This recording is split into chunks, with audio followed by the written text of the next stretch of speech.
Guys example number 7 को देख लेते हैं। ये भी बड़ा इजी क्वेश्चन है, कुछ टफ नहीं है। लॉज ऑफ मोशन का है, 11th हम सॉल्व कर रहे हैं एस.एल. अरोड़ा को।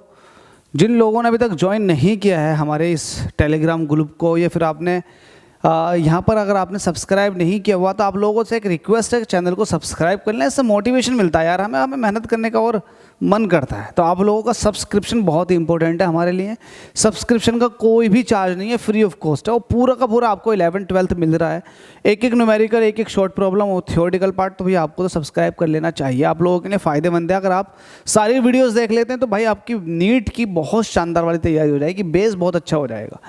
इस क्वेश्चन को देखिएगा। इस क्वेश्चन में आपसे क्या कह रहा है, a block of metal weighing 2 kilogram is resting. एक मेटल का ब्लॉक है और वो रेस्ट में है, रुका हुआ है ऑन अ फ्रिक्शनलेस प्लेन। एक प्लेन है उसके ऊपर रुका हुआ है, 2 किलोग्राम का ब्लॉक है, ठीक है।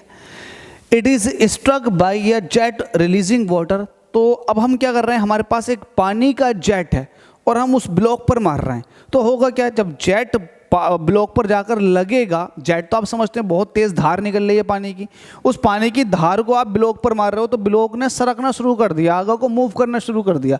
तो हमसे यही पूछ रहा है कि जो हमारा जेट है वो इतना इस रेट से अपने अंदर से मास रिलीज कर रहा है, मतलब पानी को निकाल रहा है, और जो पानी की वेलोसिटी है वो ये है। तो हमसे कह रहा है calculate the initial acceleration of the block.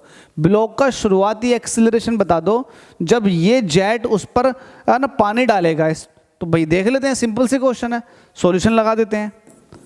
Solution लगाने के बाद में सबसे पहले आप ये देखो कि जेट जो है वो कितना फोर्स लगाएगा इस पर्टिकुलर ब्लॉक पर। अब फोर्स कैसे निकालते हो, फोर्स की जो डेफिनेशन आती है, या फिर आप ये कहो सेकंड लॉज ऑफ मोशन जो होता है, न्यूटन का सेकंड लॉ जो है वो एक्चुअल में क्या है, rate of change of momentum is equal to the applied force.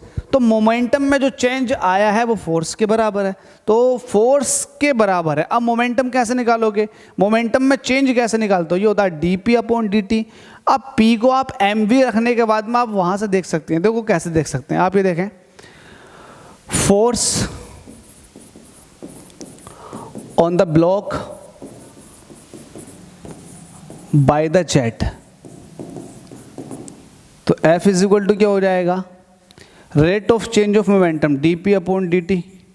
ऐसे क्यों किया है, ऐसा इसलिए किया है क्योंकि आप p is equal to mv रख दोगे। ऐसा करने से v आ जाएगा सामने और यहाँ पर dm/dt रहेगा। इसका मतलब ये है rate of flowing of water. Water किस रेट से फ्लो कर रहा है, अब जेट के अंदर से निकल रहा तो रेट दे रखी है आपको 1 किलोग्राम पर सेकेंड। तो आपके पास सिंस dm/dt आपके पास है 1 किलोग्राम पर सेकेंड।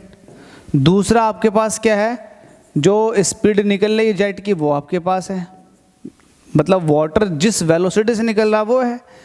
तो ये सारी वैल्यू रखने के बाद में यहाँ से ये देख सकते हैं कि जेट कितना फोर्स लगा रहा है। तो v की वैल्यू रखो 5, v की वैल्यू आपने रख दी 5, और यहाँ पर dm/dt जब रखोगे 1 तो यहाँ से वैल्यू निकल कर आ जाएगी F इज इक्वल टू 5। तो 5 न्यूटन का जो है जेट फोर्स लगा रहा है। बिल्कुल ठीक है, आपके पास फोर्स निकल कर आ गई, बिल्कुल आ चुकी है। आपको पता है फोर्स जो होती है वो होती है मास इंटू एक्सेलरेशन। अब यहाँ पर फोर्स जो आ चुकी है वो 5 न्यूटन की आ चुकी है। मास देखो कितना दे रखा, मास जो दे रखा था वो दे रखा था 2 किलोग्राम। ब्लॉक का मास आपके पास 2 किलोग्राम है, आपसे एक्सीलरेशन पूछा गया था। तो a निकालने के लिए 2 को डिवाइड में ले जाओ तो a इज इक्वल टू हो जाएगा 5/2, मतलब a इज इक्वल टू हो जाएगा 2.5 मीटर पर सेकेंड स्क्वायर। आई होप ये आपने अब समझ लिया होगा। तो a इज इक्वल टू कितना आ गया, 2.5 मीटर पर सेकेंड स्क्वायर। क्या आपको समझ में आया ये?